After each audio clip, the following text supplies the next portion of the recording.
नमस्कार दोस्तों, आपका अपने YouTube चैनल जय माँ काली कुंचन में हार्दिक स्वागत है। दोस्तों, कैसे हैं आप सब? आप सब हमेशा हंसते रहें, एक प्यारी सी मुस्कान आपके चेहरे पर हमेशा बनी रहे। हम माता रानी से यही प्रार्थना करते हैं कि आप और आपका परिवार हमेशा मुस्कुराता रहे और स्वस्थ रहे।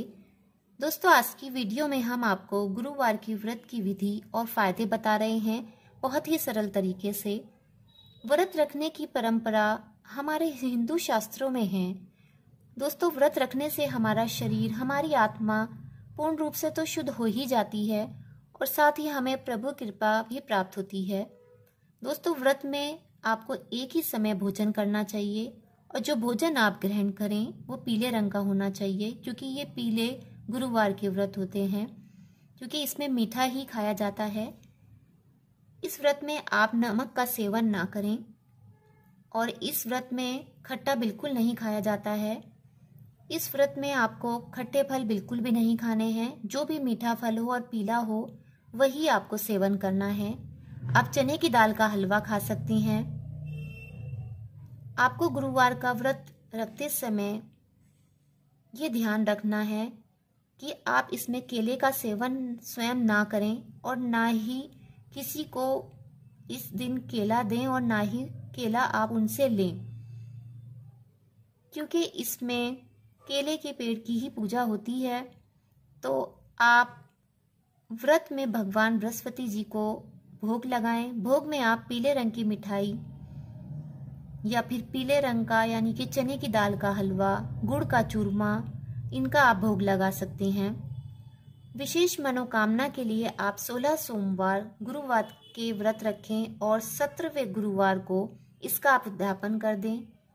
ये व्रत आपको दिसंबर और जनवरी इन दोनों महीनों को छोड़कर रखना है, यानी कि दिसंबर और जनवरी में इन दोनों महीनों में आपको व्रत नहीं रखना है।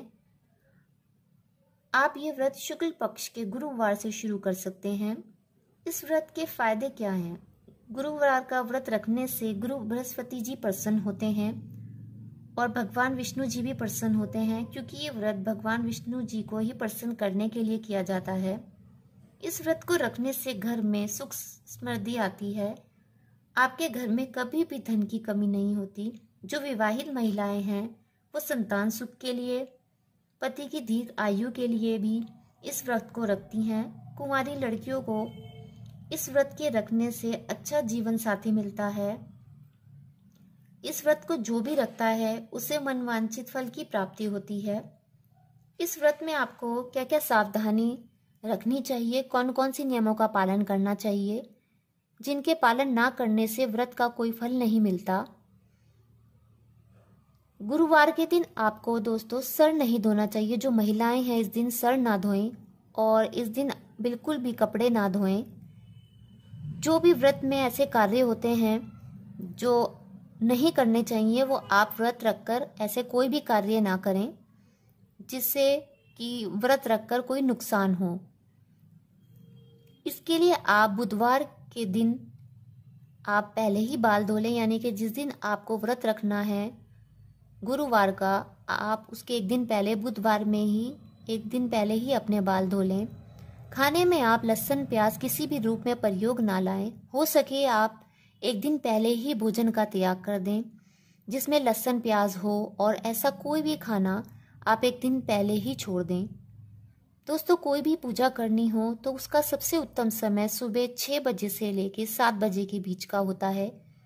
अगर किसी कारणवश उठने में शरीर असमर्थ है तो आप सुविधा अनुसार 9 बजे भी पूजा कर सकते हैं, लेकिन यह छूट उनके लिए है जो बीमार हैं और व्रत भी रखना चाहते हैं। अब अगर आपके घर के पास कोई केले का पेड़ है तो उसकी जड़ में आपको जल चढ़ाना है। उस जल में आपको पिसी हुई हल्दी या फिर हल्दी की एक गांठ रखनी है, उसमें डाल दें, हल्दी की एक गांठ डाल दें और वो जल आप पेड़ की जड़ में चढ़ा दें और चने की दाल चढ़ा दें और थोड़ा सा गुड़ आपको उसकी जड़ में रखना है। फिर आपको धूप बत्ती करनी है और दीपक जलाना है और प्रभु से प्रार्थना करनी है कि वो आपको सफलता प्रदान करें। अगर केले का पेड़ आपके घर के पास नहीं है तो आप अपने घर के मंदिर में ही भगवान विष्णु जी का जो भी चित्र है उसी के सामने धूप दीप जलाकर भगवान जी को पीले रंग का टीका लगाएं।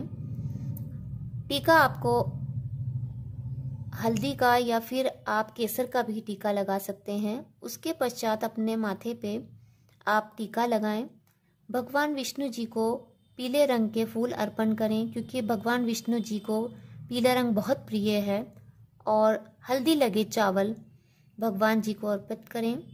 प्रसाद में आप पीले रंग का ही उनको भोग लगाएं। जो पीले रंग की मिठाई हो उसी का आपने भोग लगाना है।